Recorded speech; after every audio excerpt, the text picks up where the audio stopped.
Hello दोस्तों, इस class में हम लोग पढ़ेंगे कि कार्बन 14 विधि क्या है। जैसा कि खुदाई के दौरान, जमीन की खुदाई के दौरान कभी कभी ऐसा होता है कि कोई पुरानी वस्तुएं जो कि मिलती है, तो वैज्ञानिक जो है कि उसके उम्र का पता लगाते हैं कि ये वस्तु जो है कि कितने समय पुराना है।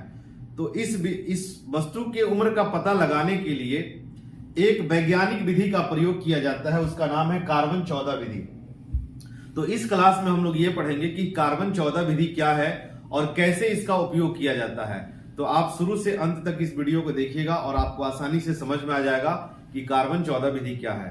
तो आइए जानते हैं कि ये कार्बन 14 विधि है क्या। तिथि निर्धारण की वैज्ञानिक विधि को तिथि निर्धारण की वैज्ञानिक विधि को कार्बन 14 विधि कहा जाता है। मतलब कि किसी भी वस्तु के उम्र का पता लगाने के लिए जिस वैज्ञानिक विधि का प्रयोग किया जाता है उस विधि को हम लोग कार्बन 14 विधि कहते हैं। इस विधि की खोज अमेरिका के प्रख्यात रसायन शास्त्री, इस विधि का जो खोज है, कार्बन 14 विधि का जो खोज है, अमेरिका के फेमस जो है कि एक रसायन शास्त्री जिनका नाम था B.F. लीवी, इस वैज्ञानिक का नाम था B.F. लीवी, द्वारा सन 1946 ईस्वी में की गई थी। यानी कि कार्बन 14 विधि का जो खोज है अमेरिका के एक प्रख्यात रसायन शास्त्री B.F. लीवी के द्वारा 1946 ईस्वी में इस विधि का खोज निकाला गया था।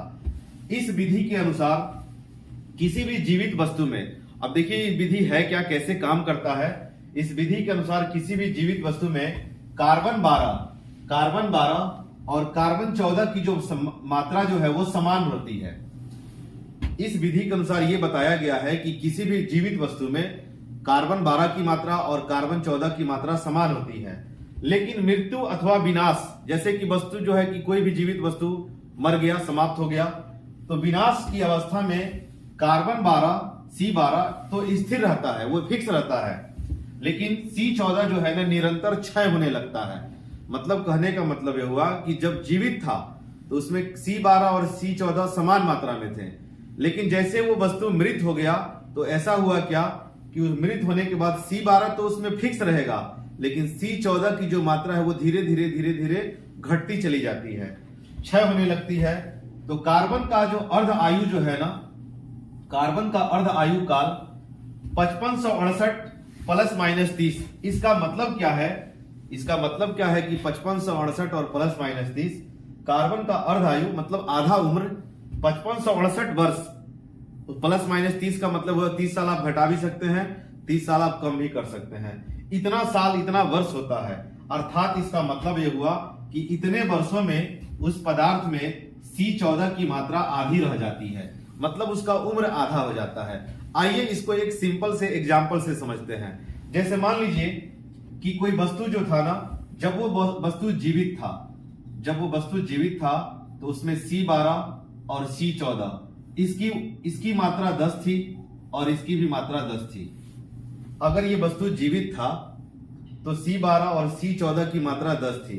लेकिन अब हुआ क्या कि ये वस्तु मृत हो गई, तो इसमें ये C12 में जो है ना, C12 में जो 10 था, 10 इसका जो कार्बन था वो फिक्स है, ये फिक्स रहेगा, ये घटेगा बढ़ेगा नहीं, ये फिक्स रहेगा।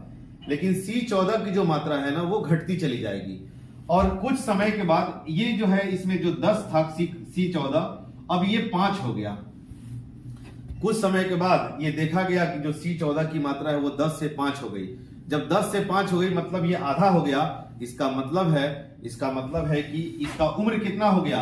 5568 वर्ष हो गया। आप इसमें 30 बढ़ा भी सकते हैं या 30 इसमें घटा भी सकते हैं। 5568 वर्ष हो गया, यानी कि वो वस्तु कितने साल का हो गया? 5568 वर्ष का हो गया। आप 30 साल घटा बढ़ा सकते हैं। तो इस तरह से जितनी भी पुराने वस्तुएं होती हैं उसके उम्र का पता लगाया जाता है और इसी को कहते हैं, ये वैज्ञानिक विधि है कार्बन 14 मेथड। ठीक है, तो शायद आपको समझ में आ गया होगा। अगर आपको समझ में आ गया हो तो एक लाइक जरूर करिएगा और इस चैनल पे नए हैं तो चैनल को सब्सक्राइब भी करिएगा ताकि इस तरह का ढेर सारा इंफॉर्मेशन आपको मिल सके। थैंक यू दोस्तों, जय हिंद।